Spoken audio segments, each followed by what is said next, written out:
Baik, terima kasih pemirsa, masih di Damai Indonesiaku. Di segmen ketiga ini kita akan mendengarkan kisah atau kita akan diajak bersama-sama untuk bermuhasabah, untuk berintrospeksi diri setelah kita banyak melakukan kemaksiatan dan dosa. Insya Allah bersama Habibana Habib Abdurrahman Al-Habsyi. Selamat mengikuti, silakan Habib.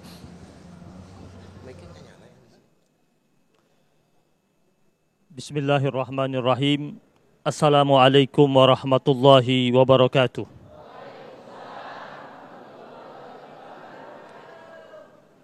Alhamdulillahi Rabbil Alamin. Alhamdulillah ala kulli ni'amihi. Wa nashkurullaha min kulli khairin.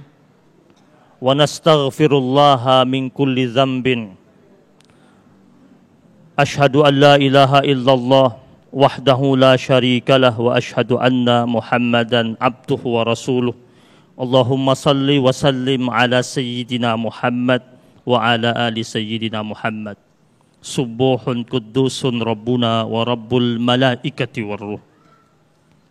Yang sama-sama kita hormati guru kita yang hadir di tengah-tengah kita saat ini, yaitu Al-Ustadz Abdurrahman Jailani dan Al-Ustadz Fatih Rishad, dan juga MC kita Ustadz Ahmad Sofyan, serta seluruh jamaah yang hadir pada kesempatan kali ini dari Masjid Jami' Harapan Jaya yang dimuliakan Allah Subhanahu wa Ta'ala, dan pemirsa TV One dimanapun Anda berada.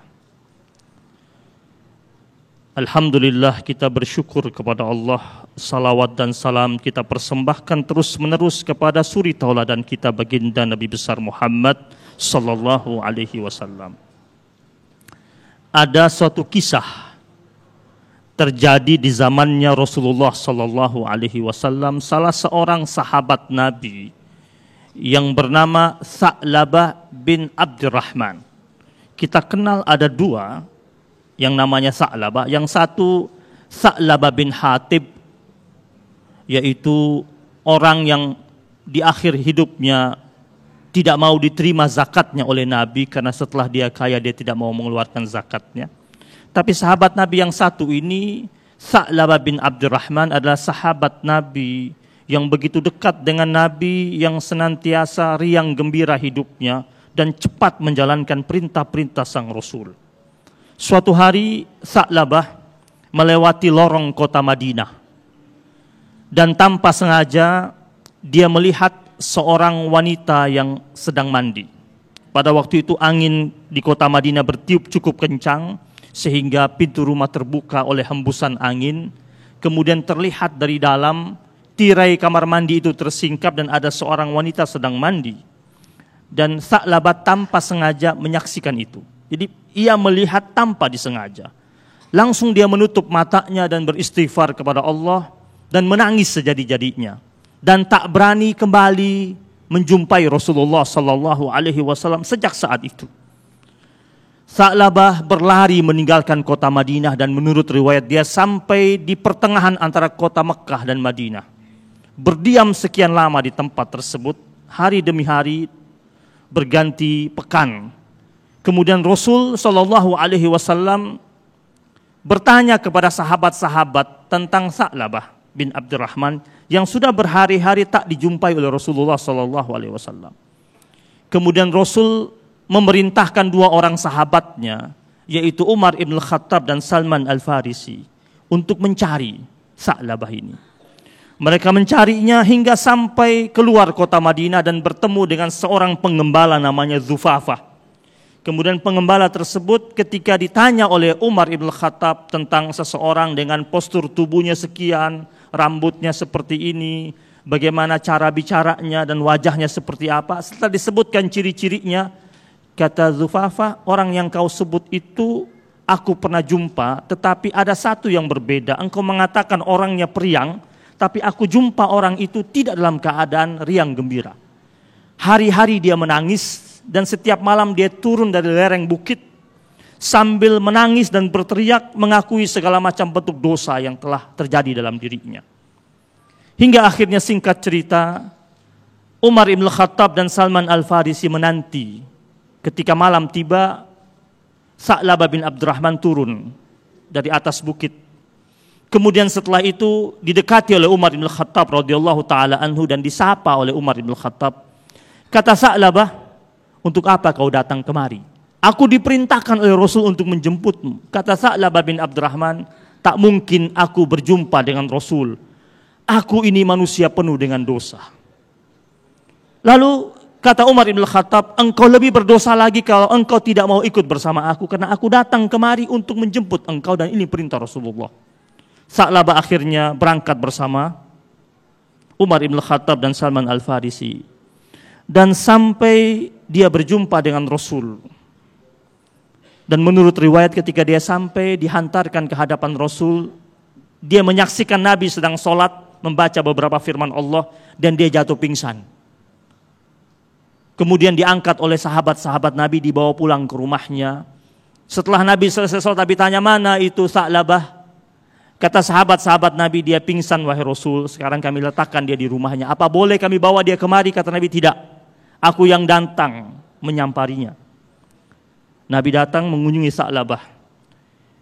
Orangnya sudah sakit keras dan pingsan berkali-kali. Kemudian Rasulullah SAW mengangkat kepalanya Sa'labah dan meletakkan di pangkuannya. Dan ketika Sa'labah tersadar dari pingsannya dan dia menatap wajah sang Rasul SAW, langsung dia segera menggeser kepalanya. Kata Nabi, "Kenapa kau geser kepalamu wahai Sa'labah?"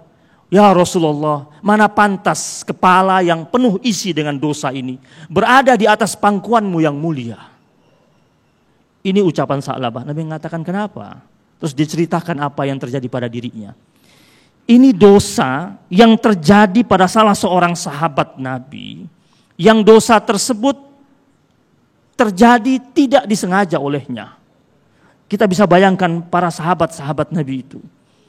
Dosa yang tidak disengaja saja dia takut sekali. Bahkan kata Anas bin Malik radhiyallahu taala anhu, ketika Anas bin Malik bertemu dengan para tabi'in. Anas bin Malik sahabat Nabi yang usianya cukup panjang karena itu anugerah Allah Subhanahu wa taala kepadanya berkat doanya Rasulullah sallallahu alaihi wasallam. Ketika Nabi berdoa, "Allahumma barik." Ya Allah, berikanlah keberkahan buat Anas bin Malik dalam hal rizkinya dan umurnya. Dia ketika bertemu dengan para tabi'in, Anas bin Malik berkata, "Sesungguhnya kami para sahabat-sahabat Nabi kalau melihat sebuah dosa, kami merasa seakan-akan ada gunung besar yang menghimpit di atas pundak kami. Tidak seperti orang-orang zaman sekarang ketika mereka melihat dosa, seperti kadzubab marra ala anfihi, seperti lalat yang hanya lewat di sekitar hidungnya, ditepis begitu saja." Ini kekhawatiran Anas bin Malik radhiyallahu taala anhu, dan ternyata kekhawatiran Anas bin Malik radhiyallahu taala anhu terbukti. Terjadi pada zaman ini. Ada orang walaupun dia sudah bertaubat sekalipun, dia masih sering memamerkan dosa-dosa masa lalunya. Pernah tidak ada di antara kita, dulunya tidak berhijab. Kemudian dia masih menyimpan foto-foto dia saat tidak berhijab. Dan terkadang dia posting dan dia katakan, "Ini saat masih jahiliyah dahulu." Untuk apa? Atau dulunya dia penari balet dengan badannya begitu langsing, begitu kecil. Kemudian ketika ngobrol sama teman-temannya, dia tunjukkan fotonya, "Nih foto saya dahulu 30 tahun yang lalu. Tidak seperti sekarang yang sudah big size." Dia tunjukkan fotonya dulu ini. Untuk apa? Atau ada orang sudah menjadi orang yang saleh, yang taat sama Allah, ahli ibadah. Terus lewat di hadapannya anak muda yang nakal, pergaulannya masih sembarangan. Terus orang yang soleh itu duduk depan musola mengatakan, "Ya, dia nggak tahu saya dulu seperti apa." Terus dia ceritakan dengan orang-orang di sampingnya betapa jahatnya dia dulu di masa lalu. Untuk apa? Pernahkah kita mendengar kisah para sahabat-sahabat Nabi yang setelah mereka berislam dan beriman kepada Allah dan Rasulnya, menceritakan kembali tentang kejahatan-kejahatan mereka di masa lampau di saat jahiliyah? Orang yang membanggakan tentang dosanya adalah orang yang sebenarnya meremehkan tentang kebesaran dan keagungan Allah Subhanahu wa taala. Karena Allah Sattarul Uyub. Allah ini Maha penutup aib. Allah tutup rapat aib seorang hamba Allah yang dia lakukan di malam hari. Allah tutup dengan gelapnya malam dan dinginnya embun. Kemudian ketika fajar menyingsing di siang hari, mengapa dia dengan seenaknya menceritakan apa yang dia lakukan itu? Orang seperti ini menurut para ulama adalah orang yang tidak menyadari tentang hari akhir, tentang pembalasan, tentang hisab. Dalam surat An-Naml Allah berfirman, "Innal ladzina la yu'minuna bil akhirati zayyana lahum a'malahum fahum ya'mahun."